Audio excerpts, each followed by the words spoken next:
룻기 2장 18절에서 23절 말씀입니다.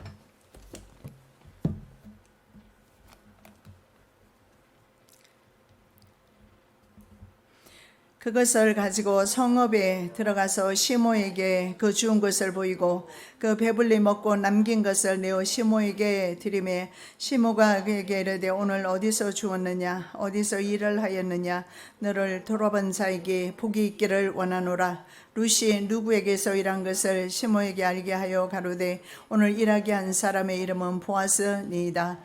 나오미가 자부에게 이르되 여호와의 복이 그에게 있기를 원하노라. 그가 생존한 자와 사망한 자에게 은혜 베풀기를 그치지 아니하도다. 나오미가 또 그에게 이르되 그 사람은 우리의 근족이니 우리 기업을 물을 자 중 하나이니라. 모압 여인 룻이 가로되 그가 내게 또 이르기를 내 추수를 다 마치기까지 너는 내 소년들에게 가까이 있으라 하더이다. 나오미가 자부 룻에게 이르되 내 딸아 너는 그 소녀들과 함께 나가고 다른 밭에서 사람을 만나지 아니하는 것이 좋으니라. 이에 룻이 보아스의 소녀들에게 가까이 있어서 보리 추수와 밀 추수를 마치기까지 이삭을 주우며 그 시모와 함께 구하니라. 아멘. 룻은 지금까지도 보리 추수와 밀 추수에 이삭을 줍는 일을 했습니다. 그럼에도 불구하고 소망적인 말씀을 오늘 주시고 있습니다. 보아스는 바로 우리의 근족이라. 보아스를 통해서 그의 가정을 구원할 것을 명시하고 있습니다. 예수 그리스도께서 바로 우리의 근족이 되어주셔서 죄와 사망으로부터 저희들을 구원하셨습니다. 오늘도 그 구원의 은총을 전하기를 원하며 듣기를 원하오니 말씀하시고 듣게 하여 주시옵소서. 거룩하신 예수 그리스도 이름으로 기도드립니다. 아멘. 그리스도인은 이웃을 자유케 하는 사람입니다. 그런 제목의 말씀으로 우리가 말씀 듣기를 원하는데, 감옥에 갇힌 사람을 자유케 하는 것이 아니라는 사실을 우리는 오늘 본문 말씀 가운데서 볼 수가 있습니다. 자, 은혜를 베풀면 다시 본인에게 은혜로 돌아온다는 사실을 볼 수가 있습니다. 자, 룻은 보아스의 배려로 많은 양의 보리를 가지고 집으로 돌아옵니다. 룻이 거둔 많은 소사는 미래에 얼마나 큰 축복을 받게 될 것인가 기대케 하는 부분입니다. 추수밭에서 잠시 쉬는 것 외에 부지런히 이 일을 한 룻은 저녁이 되자 보아스가 준 좋은 음식 가운데 남은 것을 시어머니에게 가져다 드리면서 그날 일어났던 일들을 조곤조곤 어머니에게 말씀을 드립니다. 그리고 말하기를 하나님의 섭리 가운데 하나님의 섭리는 바로 보아스라는 그 사람을 만나게 된 하나님의 섭리 가운데, 그래서 자신을 편안하게 인도하셨음을 어머니에게 말씀을 드리면서 보아스가 얼마나 자기를 칭찬한 부분에 대해서는 일절 말을 하지 아니하는 그런 겸손한 모습. 우리가 자칫 잘못 자기 자신을 드러내고 싶은 그런 생각들이 많이 있잖아요. 그런데 룻은 그런 모습이 전혀 없이 그 하나님의 은혜로 말미암아 자기 자신이 오늘 얼마나 은혜 가운데 이런 곡식을 주워왔는지 그걸 어머니에게 말씀을 하고 있습니다. 그 외로움이 말입니다. 치매의 원인이라는 연구 결과가 있습니다.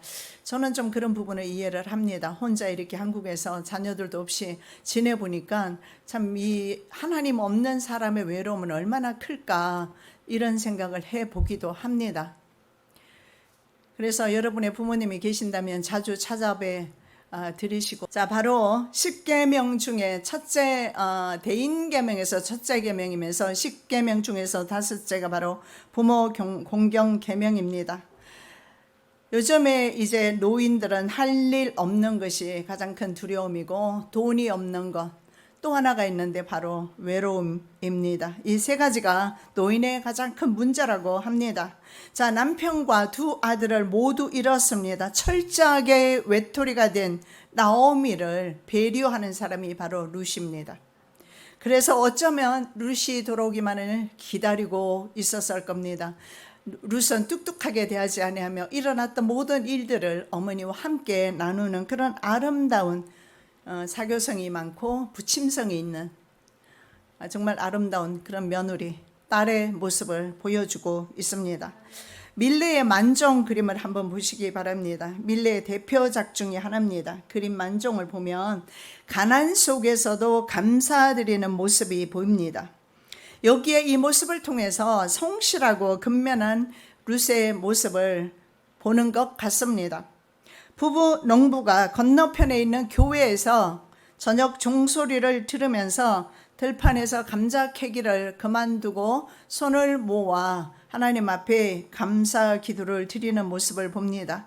별로 감사할 것도 없는 것 같아 보이지만 그러나 그날 호흡함을 인하여서 그리고 그날 일할 수 있음에 대해서 감사하고 감자를 캘 수 있음을 감사해서 아마 하나님 앞에 감사 기도를 드리는 것 같습니다. 멀리 지평선이 보입니다. 그 지평선을 통해서 밀레가 보여주고자 하는 것은 바로 우리 인생 걸어가는 길이 아닌가. 저 멀리 있는 지평선, 걸어가야 하는 현실의 삶을 표현한 것이 아닌가. 그 현실의 삶 속에서 하나님을 인정하고 저렇게 감사함으로 살아갈 수 있는 사람은 복 있는 사람이라는 사실을 전하고 싶었던 것 같습니다. 그 옆에 그림에도 보면 이삭 줍는 여인들이 있습니다. 자, 밀레는 이런 것을 통해서 어려운 현실 속에 여정 중에 당하는 그런 고난과 역경들이 있을 텐데 이런 어려운 현실 속에서도 감사의 마음을 잊지 않는 그런 모습을 그린 것 같습니다. 자, 시편 37편 16절의 말씀에 보면 의인의 적은 소유가 악인의 풍부함보다 낫다 이렇게 말씀하고 있습니다.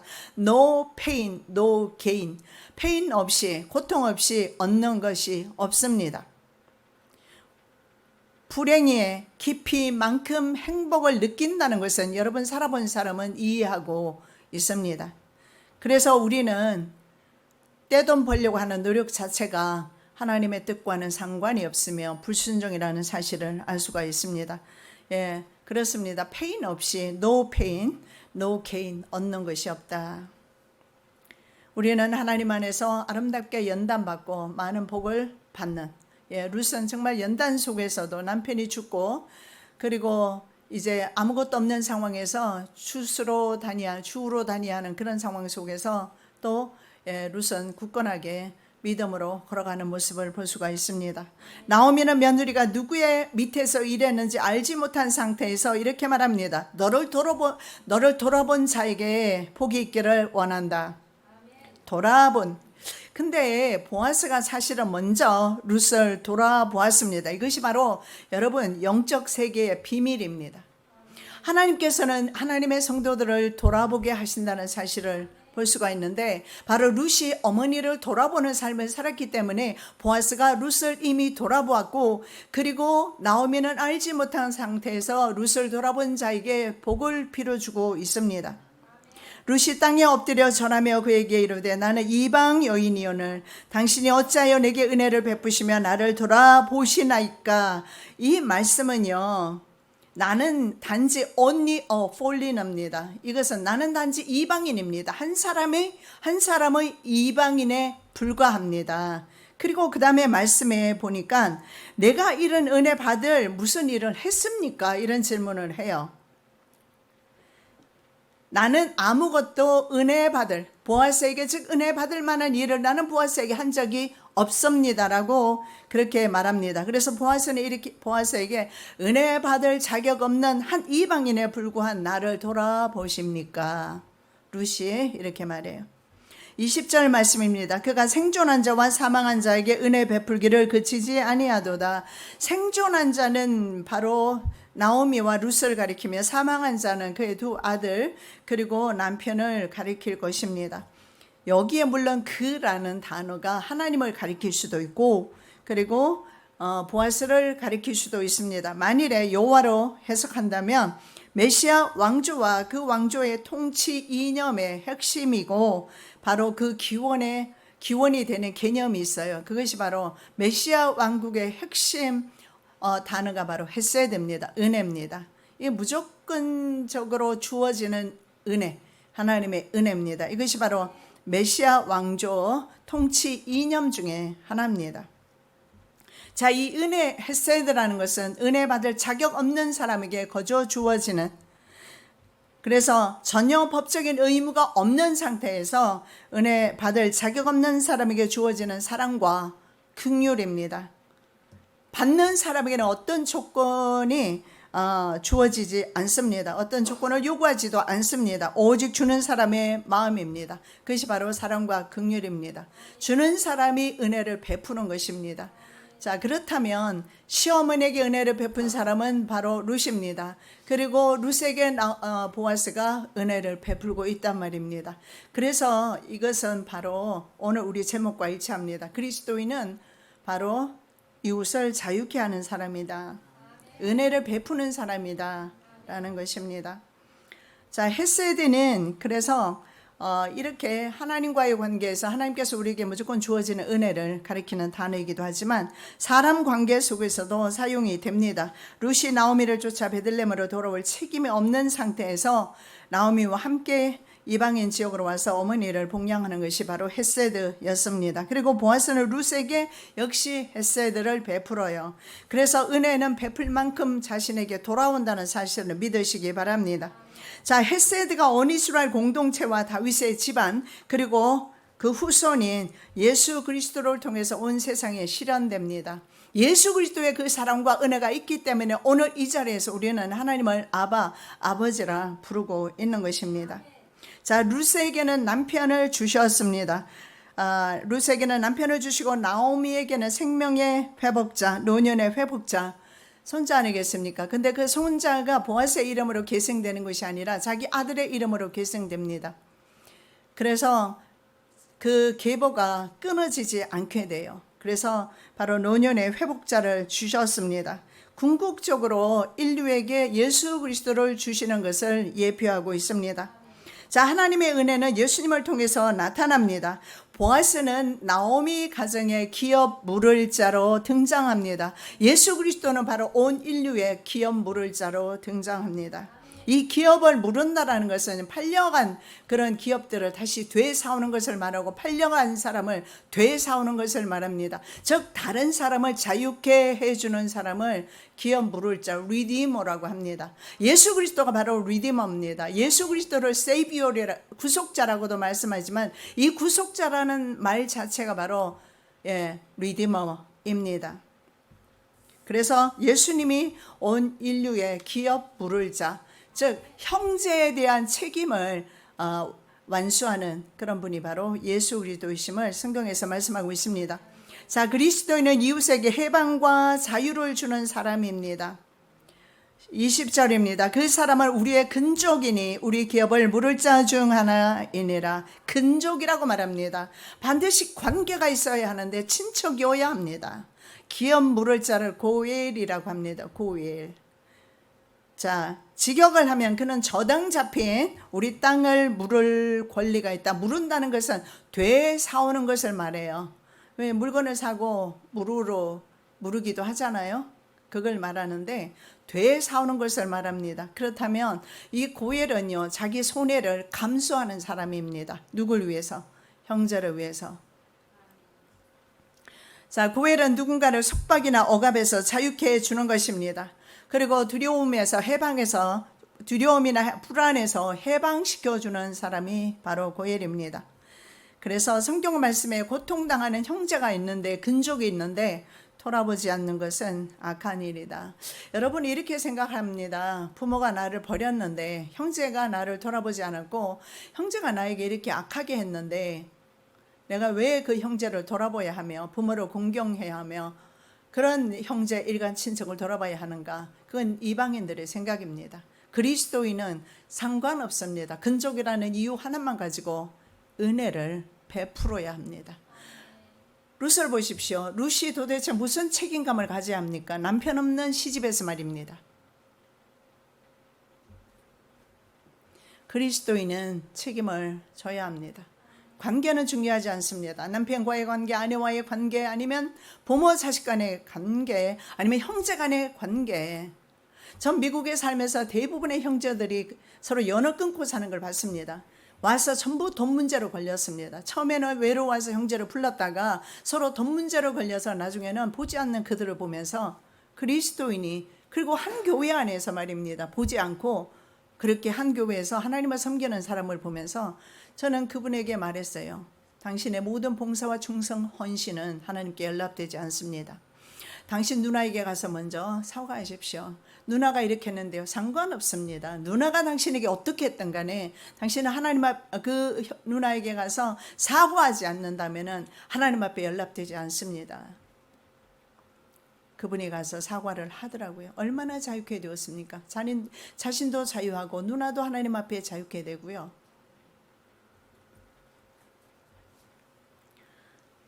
이 근족은 바로 이런 책임을 가지고 이웃의 모든 짐을 져주는 것을 말합니다. 그래서 가장 궁극적인 목적은 바로 주의의 속박에서 구원받게 하는 것입니다. Jesus, 예수라는 이름의 의미 여러분 다 아시죠? 예수라는 이름 의미가 어떤 의미일까요? 구원자인데 엄밀하게 말하면 친족 물을 자입니다. 구원자, 친족 물을 자, 친족 구속자 이런 뜻입니다. 리디머입니다. Savior 같은 이름이죠. 복음 전도가 바로 기업 물을 자의 책임이라는 사실을 우리는 기억하셔야 합니다. 그래서 주변에 믿지 않는 자들이 있다면 우리는 입을 열어서 그들에게 예수를 증거함으로써 내가 아닌 예수를 통해서 그들에게 구원을 줄 수 있도록 기회를 우리가 제공하는 것입니다.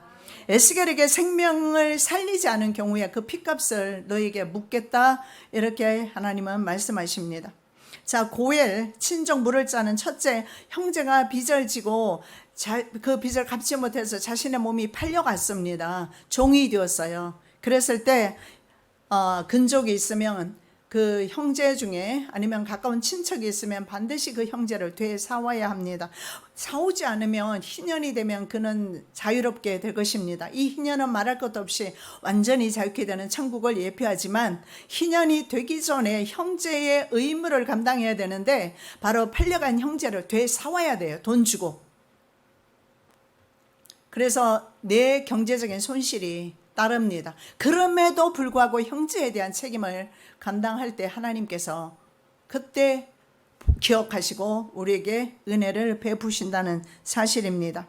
둘째는 빚 때문에 형제의 땅이 팔려가는 경우가 있습니다. 그럴 때도 그 돈을 지불하고 형제의 땅을 되사와야 합니다. 왜냐하면 이스라엘 땅은 말입니다. 하나님께서 심지 뽑아서 주신 언약의 땅입니다. 하나님의 약속이 있는 땅이에요. 그래서 다른 집 하나 이방인에게 팔려가면 안 돼요. 레위기 25장에 잘 나와 있습니다. 그래서 죽은 친족의 후사를 이어주는 일을 하는 것도 마찬가지고 땅을 되사오는 것도 마찬가지입니다. 그런데 어쩌면 나오미 가정의 땅도 넘어갔을 수가 있습니다. 그러면 보아스는 룻과 결혼하면서 그 땅을 되사와야 할 것입니다. 그리고 또 하나 룻과 결혼하면서 바로 엘리멜렉의 가문의 이름으로 그 후사를 낳아줘야 돼요. 그래서 세 번째는 죽은 친족의 후사를 이어주어서 그 이름이 끊기지 않게 하는 거. 여러분 여기에 구약 성경에 얼마나 이웃을 향한 하나님의 사랑이 있는가. 제가 아까 처음에 말씀드렸어요. 내가 은혜를 베풀 때 은혜가 내게로 온다. 예, 룻이 그랬지 않습니까? 룻이 줍는 팔자에서 주인이 됩니다. 우리는 많은 이렇게 복을 바라지만 정작에 우리의 삶의 과정 속에서 형제를 용서하지 못하고 형제를 자유케 하지 못하고 그리고 하나님께 순종하지 못함으로 인해서 하나님이 우리에게 주시는 많은 복을 놓치고 살아가는 것 같습니다. 자, 하나님이 주신 언약의 땅을 회복하거나 지켜야 할 신앙적 책임이 바로 근족에게 있다. 나는 땅도 없고 팔려간 땅, 형제 땅도 없는데 여러분 그 땅이라는 것은 아까 우리 밀레의 만종을 받지 않습니까? 바로 삶의 여정 가운데 그 여정이라는 것을 우리가 땅으로 한번 생각해 봤을 때 우리가 주변에서 만나는 수많은 영혼들이 있습니다. 그 영혼들을 예수님을 소개하고 그들을 자유케 하고 그리고 그들을 위해서 기도해 주고 그리고 그들이 병에서 노임받고 억압된 곳에서 해방되는 그런 사역들을 우리 바로 그리스도인들이 해야 된다는 사실을 알 수가 있습니다. 언약의 땅을 회복하거나 지켜야 할 신앙적 책임이 근족에게 있었습니다. 일가 친척에게 하나님의 해방과 자유를 주는 자가 바로 기업 물을 자 고엘입니다. 구속자라고 합니다. 아합 왕이 말입니다. 바로 이 규정 때문에 하나님 앞에 어떻게 됩니까? 이 규정 때문에 나봇의 포도원을 너무나 갖고 싶은데 이 규정 때문에 빼앗지를 못하는 겁니다. 왜냐하면 하나님이 주신 땅은 팔면 안 되거든요. 나봇에게 팔으라고 했지만 팔지 않죠. 그러니까 거짓 정인을 세워서 나봇을 죽여버리지 않습니까? 하나님께서 이것을 기억하셨던 거예요. 고의를 행해야 될 사람이 오히려 그 이웃에 대해서 악을 행한 것 때문에 아합은 죽게 됩니다. 그리고 또 다른 바로 뜻이 있는데, 친족이 죽임을 당했을 때 피해 보수자가 됩니다. 그래서 친족이 억울한 일을 당했을 때 그 원한을 풀어주는 일을 했던 사람이 바로 고엘이라고 합니다. 그래서 고엘은 피의 보수자라고도 합니다. 자, 구원받을 자격조차 없는 이스라엘 백성을 하나님께서 이스라엘 백성에게 고엘이 되어주셨다는 사실을 이사야 선지자가 말씀하고 있습니다. 야곱아, 너를 창조하신 여호와께서 이제 말씀하시느니라. 이스라엘아, 너를 조성하신 자가 이제 말씀하시느니라. 너는 두려워 말라. 내가 너를 구속하였고 내가 너를 지명하여 불렀나니 너는 내 것이라. 여기에 내가 너를 구속하였고, 여기에 무슨 의미입니까? 내가 너를 샀다라는 의미입니다. 원래 이스라엘 백성은 이집트의 종들이었어요. 종살이 하던 사람을 하나님께서 구속하셨다, 즉 값을 지불하고 꺼내 오신 겁니다. 우리 인류도 마찬가지입니다. 죄와 사망이라는 그 영원한 형벌로부터 예수 그리스도의 피를 통해서 우리를 대사온 겁니다. 그래서 이 고엘은 보아스도 사실은 아니고요, 우리도 아니고 진짜 고엘은 바로 예수 그리스도시다. 스스로 구원할 수 없는 인간에게 고엘 되시는 예수 그리스도께서 인류를 비추는 빛이자 소망인 것을 보여줍니다. 이 누가복음 4장 18절에서 19절 이 말씀은요, 이사야 61장에 이사야 선지자의 말씀을 인용하고 있습니다. 바로 예수님께서 사역을 시작하시기 직전에 이 이사야의 말씀을 읽으면서 사역을 시작하십니다. 한번 보시겠습니다. 주의 성령이 내게 임하셨으니 이는 가난한 자에게 복음을 전하게 하시려고 내게 기름을 부으시고 나를 보내사 포로된 자에게 자유를, 눈먼 자에게 다시 보게 함을 전파하며 눌린 자를 자유케 하고 주의 은혜의 해를 전파하게 하려 하심이라 하였더라. 여러분, 이 은혜의 해, 은혜의 해를 말씀합니다. 이 은혜의 해가 바로 희년을 가리키는 물론 그 단어입니다. 은혜의 해. 그래서 이 은혜의 해는 바로 천국의 삶을 표현하는 단어이기도 하면서 동시에 트롤이라는 단어를 사용하는데, 이것은 법정적 용어입니다. 자유케 하는 것을 말할 때 사용해요. 종되었던 사람을 자유케 해 주었을 때 트롤이라는 단어를 사용하게 돼요. 그래서 자, 눈먼 사람 눈을 뜨게 하는 것. 예수님 실제로 눈먼 사람 눈을 뜨게 했습니다. 절름발이 일어나 걷게 했습니다. 죽은 사람 살아나게 하셨습니다. 이 모든 것, 그러나 가장 중요한 것은 죄와 사망으로 지옥 형벌을 당할 수밖에 없는 이 모든 인류를 바로 하나님 예수 그리스도께서 자신의 피로 말미암아 구원하셨단 말입니다. 이것이야말로 바로 주님께서 우리에게 베푸신 바로 은혜입니다. 그래서 주님의 은혜의 해를 전파하게 하려 하심이라. 그 말씀 자체가 자기 자신을 통해서 이 은혜가 전파된다는 사실을 말씀하고 있습니다. 그래서 예수님은 가시는 곳을 한번 생각해 보시기 바랍니다. 예수께서 가시는 곳은 전부 자유와 평안과 기쁨과 회복이 있어요. 거기에 어디에 어느 곳에 어둠과 묶임과 슬픔과 고통과 괴로움이 있었습니까? 예수님께서 가시는 곳은 모든 곳에 바로 이 자유, 트롤이 선포되었던 겁니다. 그리고 예수님은 가시면서 너희들은 나보다 더 큰 일을 할 것이라고 제자들에게 말씀했고, 제자들도 그 사명을 감당했다면 우리도 능히 감당할 수 있다라는 겁니다. 먼저 우리 가정부터 여러분 예수 그리스도의 복음으로 자유케 하시는 은혜가 있으시기 바랍니다. 바로 이 은혜에는 모든 환경으로부터 자유케 하는, 그래서 자유케 하는 드롤이란 단어가 자유라는 법정적 용어라고 말씀드렸습니다. 자, 이런 일은요, 예수께서 바로 우리의 언약적 형제가 되시기 때문에 가능한 일입니다. 히브리서 2장 11절에 말씀에 나와 있습니다. 거룩하게 하시는 자와 거룩하게 함을 입은 자들이 다 하나에서 난지라. 그러므로 형제라 부르시기를 부끄러워 아니하시고. 거룩하게 하시는 예수 그리스도와 거룩함을 입은 성도들이 한 형제 되었다. 분명히 말씀하고 있죠. 바로 예수님께서 우리의 죄를 없게 해주시는, 그리고 우리를 죄와 죄악으로부터 구원하시는 분, 바로 그분이 바로 고엘이십니다. 자, 의를 행치 아니하거나 형제를 사랑치 아니하면 그는 하나님께 속한 사람이 아니다. 여러분, 이 형제를 돌아보는 삶, 사랑이 없으면 그냥 울리는 꽹과리와 같다라고 말합니다.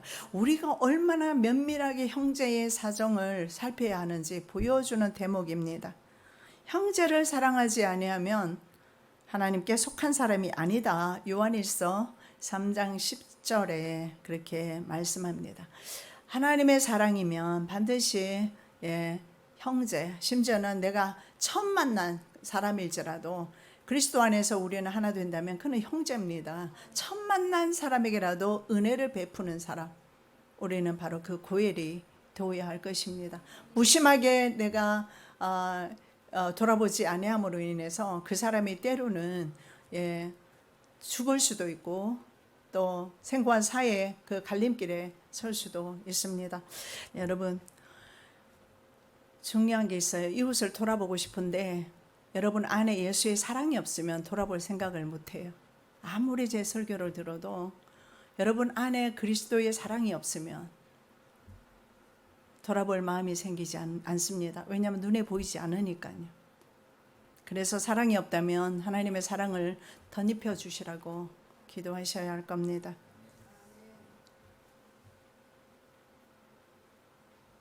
보아스가 마음만 먹으면요, 나오미 가정의 모든 필요를 채워줄 수 있어요. 능력자였습니다. 나는 어디 이런 남편 없는가 생각하지 마시고 하나님이 진정한 우리의 남편이십니다. 하나님과 함께 하시기 바랍니다. 예수 그리스도는 우리의 필요는 물론 생명까지 보존할 수 있는 바로 엘 샤다이, 전능자 하나님이십니다. 2장 전체 모든 과정에서 보시면은 사실은요, 보아스가 아닌 하나님께서 전면에 등장하고 계시지는 않지만 이 사람들의 모든 걸음걸음을 추수기에 이들을 인도하신 것부터 시작해서, 그리고 룻이 우연히 나오미 보아스의 그 밭으로 갔겠습니까? 발걸음을 그쪽으로 인도하신 것, 이 모든 것이 바로 하나님께서 그 삶 속에서 개입하고 계셨다는 사실을 볼 수가 있습니다. 인생 과정을 바로 하나님께서 인도하십니다. 자, 아브라함의 종이 이삭의 아내를 취하러 갔을 때 리브가를 만날 때 기도하는데 하필이면 리브가가 왔어요. 뭘 하필입니까? 하나님께서 그 시간에 딱 리브가를 보내주셨던 겁니다. 왜냐하면 엘리에셀이 하나님 앞에 기도 드렸거든요. 요셉이 애굽으로 팔려서 종살이하고 감옥 생활했습니다. 역시 마찬가지입니다. 야곱이 20년간 삼촌의 집에서 죽도록 고생하면서 산 것도 바로 하나님의 섭리와 인도하심이었어요. 고난은 왜 하나님의 인도가 아니라고 생각하시는 겁니까? 고난도 하나님의 인도하심입니다. 야곱은 자신의 받은 복이 바로 하나님의 은혜, 헤세드 였음을 고백하면서 또 한 번 하나님 앞에 간절히 야복강가에서 기도합니다. 위기가 또 왔거든요. 자, 우사이 외삼촌 집을 자신의 모든 재물과 아내들을 거느리고 탈출은 했는데, 그리고 장인의 용서를 받았는데 그 다음에 문제가 또 생겼어요. 에스가 400명의 군대를 끌고 와요. 에스를 속였지 않습니까? 그런 상황 속에서 야곱은 다시 한번 하나님의 헤세드를 구합니다. 그렇습니다, 여러분. 하나님은 우리가 아무리 잘못해도 하나님의 은혜를 구하면 하나님은 주시기를 기꺼이 주시기를 원하신다는 사실을 믿으시기 바랍니다. 자, 그래서 하나님께서 또 한 번 그의 기도를 들어주시고 에세의 손에도 구원해 주셨습니다. 그렇습니다. 하나님의 임재가 끊어지면 재앙입니다. 하나님께서 언제 떠나십니까? 우리가 우상 숭배하면 하나님은 떠나십니다. 내 마음에 딴 것이 들어있으면 하나님은 떠나십니다. 이스라엘이 금송아지 우상 숭배했을 때 하나님께서 이렇게 말씀합니다. 내가 이스라엘 백성들과 함께 가지 않겠다. 자, 하나님께서 함께 하시지 않는 곳은 어디든지 참된 평안이 없습니다. 자, 이스라엘 백성들은요, 평안의 도성, 바로 예루살렘 성에서 살았지만 평안을 몰랐어요. 그래서 결국은 그들은요, 포로가 되어서 이방 땅에 잡혀갔고, 그리고 로마 시대에는 그 평안을 몰랐기 때문에 결국은 멸망당하고 전 세계 디아스포라로 흩어지게 돼요. 가라사대 너도 오늘날 평화에 관한 일을 알았다면 좋을 뻔하였거니와 지금 내 눈에 숨겨왔도다. 예, 이름이 평화의 도성입니다. 그것이 바로 예루살렘이에요. 그런데 예루살렘 성을 향해서 예수님이 말씀이 너는 이름은 평화지만 평화를 모른다. 너는 이름은 그리스도인이지만 진짜 그리스도인이 주시는 평화는 너는 모른다. 라는 말과 뭐가 다르겠습니까? 저자도 독자도 룻이 바로 모압 여인인 것을 알고 있습니다. 그런데 21절 보시겠습니다. 모압 여인 룻이 가로되, 계속해서 모압 여인 룻을 말씀하고 있습니다. 이것을 강조하는 이유가 있습니다. 모압 사람은 아버지와 딸이 동침해서 낳은 후손입니다. 그래서 영원토록 이스라엘 총회에 들어올 수가 없습니다. 절대 용서받을 수 없는 그런 종족이 바로 모압과 암몬 족속입니다. 그래서 이들에게는 더욱 많은 하나님의 은혜가 필요한 사람입니다. 죄가 많은 곳에 은혜가 넘친다고요. 오히려 죄가 많기 때문에 하나님의 더 큰 용서가 필요한 그런 여인이었습니다. 그러나 이제 보아스를 만나면서 신분이 완전히 바뀝니다. 여러분, 왜 보아스를 사용했을까요? 다른 남자, 사실은요, 나오미 가정에 더 가까운 친족이 있었어요. 그 사람은 자기는 이 책임을 하지 않겠다. 왜냐하면 손해가 나니까. 그리고 보아스가 사실은 두 번째인데 왜 하나님은 보아스에게 인도할까요? 보아스는 그럴 만한 인격과 믿음의 소유자였고요. 그리고 보아스는 바로 기생 라합의 자식입니다. 자신의 어머니가 구원받지 못할 가난한 여인이었어요. 그런데 이스라엘 총회에 들어온 바로 하나님의 사랑의 날개 아래 두는 그런 여인의 아들입니다. 어쩌면 자신도 그런 고통을 가지고 있고 하기 때문에 바로 룻을 더 많이 이해하지 않았을까. 그래서 이해할 수 있는 남자에게로 보낸 거예요. 이해하지 못하는 유대 남자 말고요. 이렇게 이해할 수 있는 남자에게로 하나님께서 그 걸음을 인도하셨던 것 같습니다. 범죄한 인류는 죽음과 심판받는 신분임을 알아야 합니다. 그러나 그리스도의 자녀는 생명을 얻고 심판을 받지 않습니다. 요한계시록 21장에 나오는 백보자 심판은 믿지 않는 자들을 위한 것입니다. 자, 20절에 그 사람은 우리의 근족이다 이렇게 말해요. 나오미의 친족은 이제 룻의 친족이기도 합니다. 나의 친족이 아니라 우리의 친족이라고 말해요. 언제부터 그랬을까요? 룻기 1장 16절 보시겠습니다. 어머니의 백성이 나의 백성이 되고 어머니의 하나님이 나의 하나님이 되시리니. 어쩌면 이때부터 벌써 인정받지 않았을까요? 어머니의 하나님이 나의 하나님이고 어머니가 가시는 곳에 나도 가고 어머니의 신앙 따라 나도 그 신앙생활 하겠습니다 할 때부터 이미 우리 안에 들어오지 않았을까 생각해 봅니다. 룻의 결단과 함께 보아스가 룻의 친족이 벌써 되었습니다. 우리 삶 속에 이런 하나님의 역사를 경험할 때 신앙생활에 활기가 있게 됩니다. 그리고 감사와 찬양이 넘치게 될 줄로 믿습니다. 여러분, 우리에는 수많은 약속들이 있지 않습니까? 이 손바닥만한 작은 약속이요 나중에 큰 비의 축복이 된다는 사실을 우리는 성경에서 볼 수가 있습니다. 왜냐하면 갑자기 있잖아요, 손바닥만한 구름이 막 폭우로 변한 것이 성경에 기록되어 있어요. 열왕기상 18장 44절입니다. 바다에서 사람의 손만한 작은 구름이 일어나나이다. 이 엘리야의 종은요, 아무리 봐도 요 손바닥만한 구름 가지고 비 오기는 글렀어요. 3년 6개월 동안 비가 오지 않았는데 비가 오겠습니까? 믿음대로 될지어다. 우리는 아멘이 아니고요. 그 믿음은 가지시면 안 돼요. 나는 지금까지 해봤지만 아무것도 되는 게 없어. 그런 신앙으로서는 우리는 복받기 어렵습니다. 이 사화는 7번 가면서 아무것도 보이지 않아요. 7번째 갔을 때는 손바닥만한 구름 하나 보여요. 이것 가지고 뭘 어떻게 3년 6개월 비 오지 않았는데 비가 오겠는가 이렇게 생각을 합니다.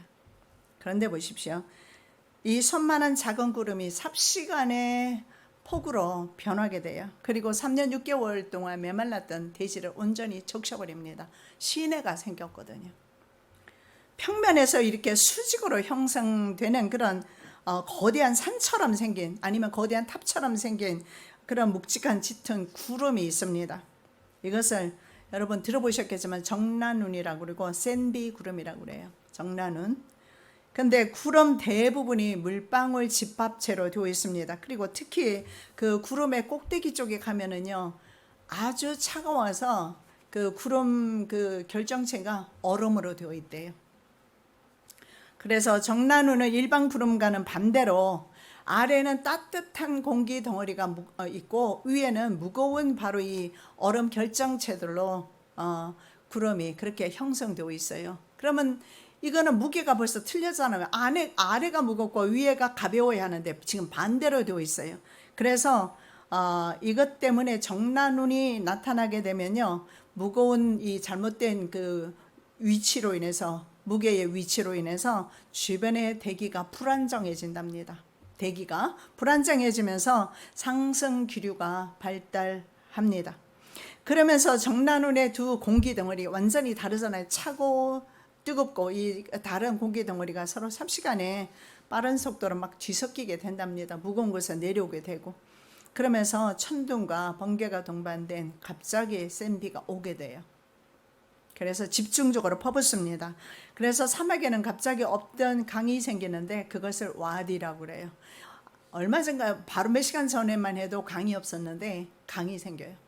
그래서 아합 왕에게 빨리 마차를 갖추고 돌아가라고 합니다. 엘리야는 손바닥만한 작은 구름 하나만 봤는데, 여러분 우리는 그리스도인은 그렇습니다.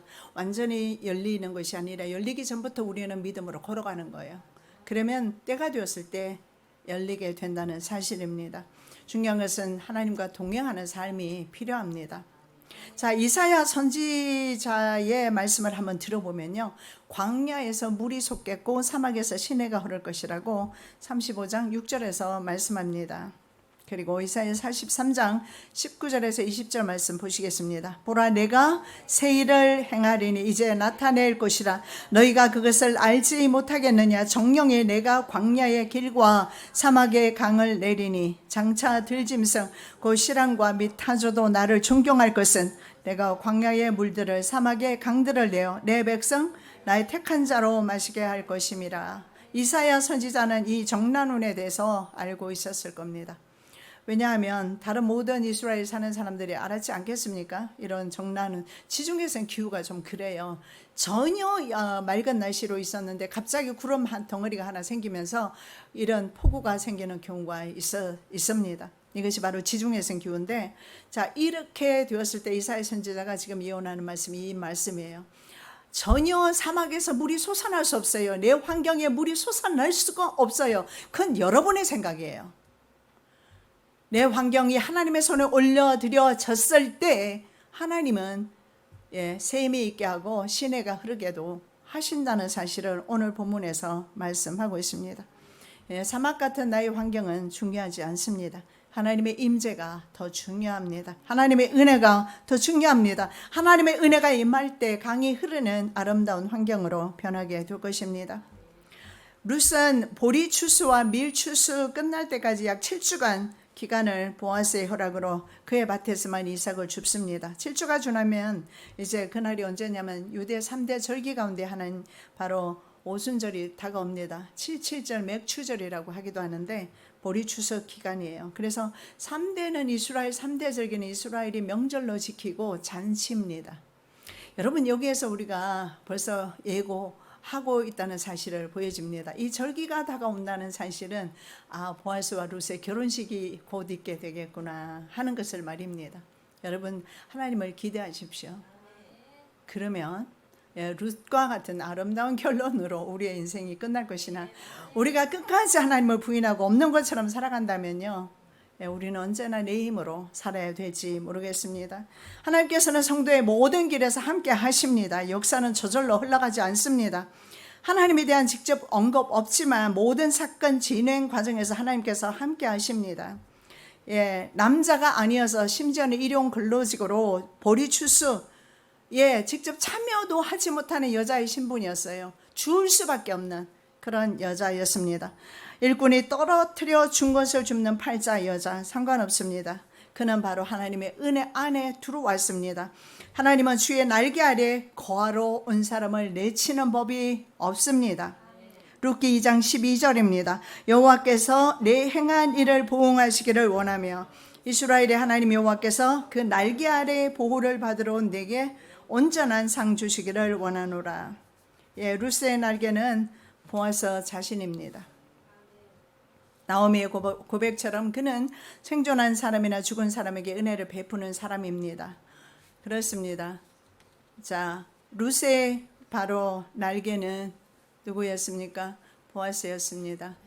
그러나 우리는 보아스 같은 남편이 보아스 같은 남편과 함께 사는 사람은 행복하시겠지만 그렇지 못한 사람들, 나는 남편에게 불만이 되게 많아 하는 분들은 진짜 보아스이신, 진짜 우리에게 바로 고엘로서 우리에게 친족의 의무를 감당하시는 예수 그리스도를 의지하시기 바랍니다.